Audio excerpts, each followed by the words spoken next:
ఒకప్పుడు రామయ్య అనే రైతు ఒక గ్రామంలో నివసించేవాడు. అతను పేదవాడు కానీ మంచి మనసున్నవాడు.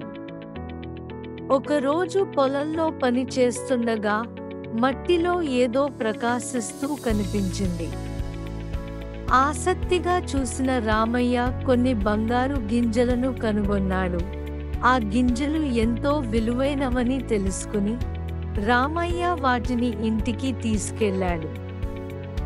అతని భార్య లక్ష్మి కూడా ఆశ్చర్యపోయి, రామయ్య, వీటితో మనం ధనవంతులమవ్వచ్చు అని చెప్పింది.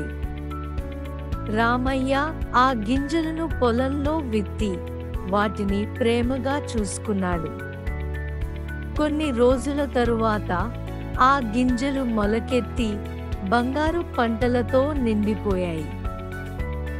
రామయ్య మరియు లక్ష్మి ఎంతో సంతోషంగా ఆ పంటలను పండించి తమ సంపదను పంచుకున్నారు.